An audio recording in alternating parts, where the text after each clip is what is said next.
Hey everyone, so I know I've brought this up in other videos before about our fight or flight response that our brain has when we are stressed or we are scared. So I have this book that I bought a long time ago. It's called Brain Rules by John Medina. And there's a chapter in it that's on stress, and he basically breaks it down, because the book's called Brain Rules, obviously he breaks it down into different numbered rules. So stress is rule number 8, and that rule is stress brains don't learn the same way. And there's one specific little mid-chapter in here that talks about the fight or flight response that I thought would be interesting. So I'm just going to read that to you. So it's called Flooding the System. You can feel your body responding to stress. Your pulse races, your blood pressure rises, and you feel a massive release of energy. That's the famous hormone adrenaline at work. It's spurred into action by your brain's hypothalamus, that pea-sized organ sitting almost in the middle of your head.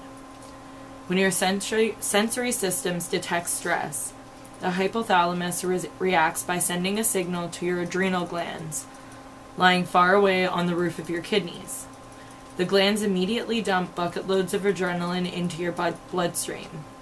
The overall effect is called the fight or flight response. But there's a less famous hormone at work, too, also released by the adrenals, and just as powerful as adrenaline.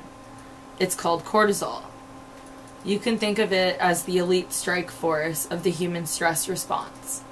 It's the second wave of our defense reaction to stressors, and in small doses, it wipes out most unpleasant aspects of stress, returning us to normalcy. But do our bodies need to go through all of this trouble? The answer is very simple. Without a flexible, immediately available, highly regulated stress response, we would die. Remember, the brain is the world's most sophisticated survival organ. All of its many complexities are built toward a mildly erotic, singularly selfish goal: to live long enough to thrust our genes into the next generation. Our reactions to stress serve the live long enough part of that goal.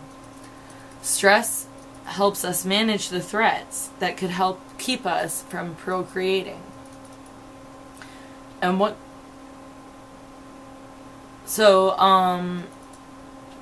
Basically that ties into the fight or flight response. And then there was a couple of other things that I underlined. So not surprisingly, people who experience chronic stress have an elevated risk of heart attacks and strokes. Stress also affects our immune response. At first, the stress response helps equip your white blood cells, sending them off to fight on the body's most vulnerable fronts, such as the skin. Acute stress can even make you respond better to a flu shot. But chronic stress reverses these effects, decreasing your number of heroic white blood cell soldiers, stripping them of their weapons, even killing them outright. Over the long term, stress ravages part of the immune systems involved in producing antibodies. Together, these can cripple your ability to fight infections. Chronic stress can also coax your immune system to fire indiscriminately, even at targets that aren't shooting back, like your own body. Not surprisingly, people who experience chronic stress are sick more often, a lot more often. One study showed that stressed individuals were 3 times as likely to suffer from the common cold. People were especially vulnerable to the cold-producing virus if the stressors were social in nature and lasted more than a month. They also are more likely to suffer from autoimmune disorders such as asthma and diabetes.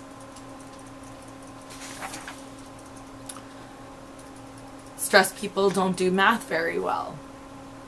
They don't process language very efficiently. They have poorer memories, both short and long forms. Stressed individuals do not generalize or adapt old pieces of information to new scenarios, as well as non-stressed individuals. They can't concentrate. In almost every way it can be tested, chronic stress hurts our ability to learn. One study showed that adults with high stress levels performed 50% worse on certain cognitive tests than adults with low stress. Specifically, stress hurts declarative memory, things you can declare, and executive function, the type of thinking that involves problem solving. Those, of course, are the skills needed to excel in school and business and our lives. The adrenal glands are so exquisitely responsive to neural signals, they appear to have once been a part of your brain that somehow fell off and landed in your mid-abdomen. I thought that was pretty interesting. Some of the other things underlined here was stress hormones seem to have a particular liking for cells in the hippocampus. And that's a problem because the hippocampus is deeply involved in many aspects of human learning. Stress hormones can make cells in the hippocampus more vulnerable to other stresses. Stress hormones can disconnect neural networks, the webbing of brain cells that act like a safety deposit vault, storing your most precious memories. They can stop the hippocampus from giving birth to brand new baby neurons. Under extreme conditions, stress hormones can even kill hippocampal cells. Quite literally, severe stress can cause brain damage in the very tissues most likely to help your children pass their SATs.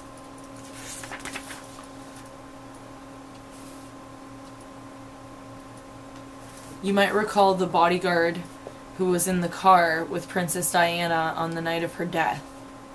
To this day, he cannot remember the events several hours before or after the crash. That is a typical response to severe trauma. Its lighter cousin, forgetfulness, is quite common when the stress is perhaps less severe but more persuasive. One of the most indigenous effects of prolonged stress is that it pushes people into depression. I don't mean the type of blues people experience as a normal part of daily living, nor do I mean the type resulting from tragic circumstance, such as the death of a relative. I'm talking about the kind of depression that causes as many as 800,000 people a year to attempt suicide.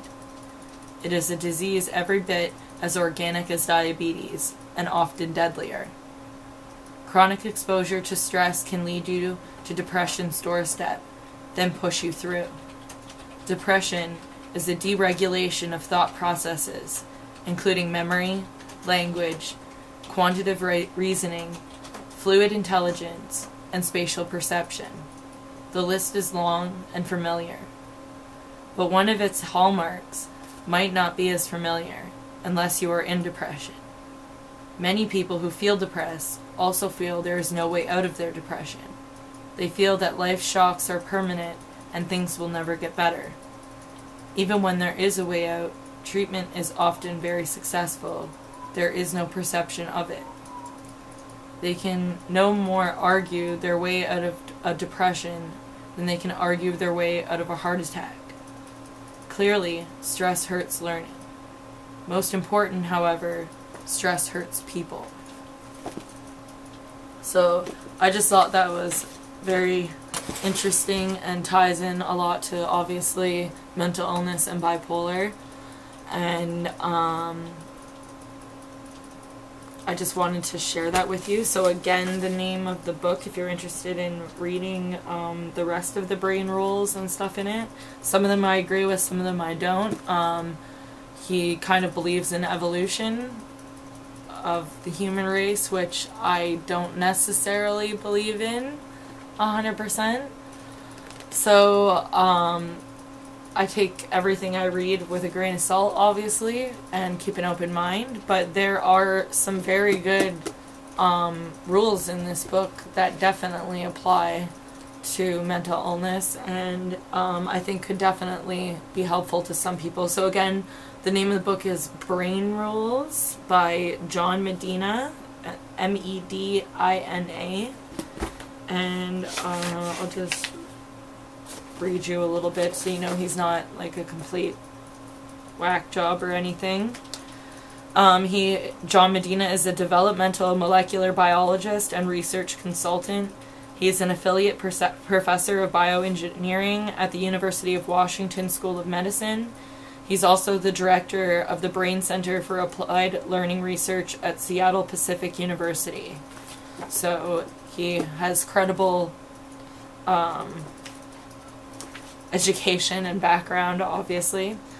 And yeah, so I just wanted to share that with you. So until next time, stay strong and remember, you're never alone.